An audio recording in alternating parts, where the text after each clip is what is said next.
Violence and poverty are holding back the progress of South African women. That was part of President Cyril Ramaphosa's Women's Day message in Richmond in KZN yesterday. Yeah, he touched on the scourge of gender-based violence and femicide in the country. Newzroom Afrika's Karinda Jagmohan has our report.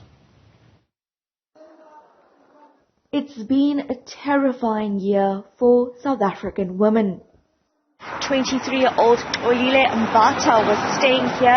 She studied electrical engineering at the university, and on Sunday morning it's alleged that her partner, her boyfriend, made his way into the student residence block to her room and stabbed her several times before fleeing the scene. He found the body of Amanda Zulu, 18-year-old girl, slouched here. She was axed to death.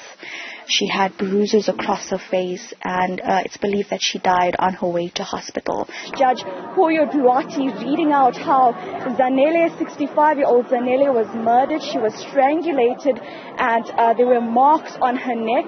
Reading out the post-mortem as well of Simangele, 45-year-old Simangele, and what happened to her.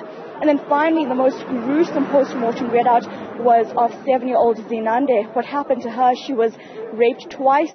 The president's response to this rising violence: this is a man's problem, and it is a man-made problem. We as men are the ones who are causing these problems that make the women of our country to be afraid to walk in the streets, to walk in the pathways of our rural areas.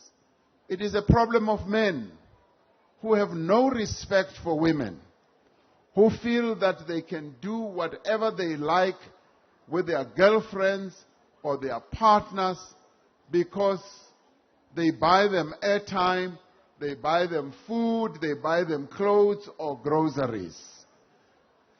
It is a problem of men who lack the maturity to accept the end of a relationship and hunt down their ex-wives or ex-girlfriends and even kill them in the process. Changes to legislation are on the cards to help law enforcement officers deal with this crisis. New laws empower the police to enter premises without a warrant and, if necessary, to arrest a suspect without a warrant. Police can also remove dangerous weapons from a suspect.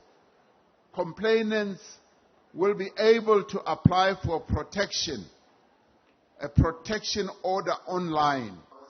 There are also plans in place to increase financial support to women in business. Government has committed to set aside 40% of public procurement spend to women-owned businesses. 40%. Kodwa lapha eKZN kwangathi izawufika ku-50%. And siyakubonga lokho. Women bear the brunt of poverty. And we often say that the face of poverty in our country is that of a woman.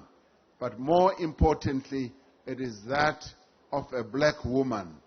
And more importantly, it is that of an African woman. 3/4 of female-headed households live in poverty. The president is next expected to discuss this mounting crisis of violence against women and children in November at the 2nd South African Summit on Gender-Based Violence. For Newzroom Afrika on Channel 405, I'm Karinda Jagmohan in Richmond, KwaZulu-Natal.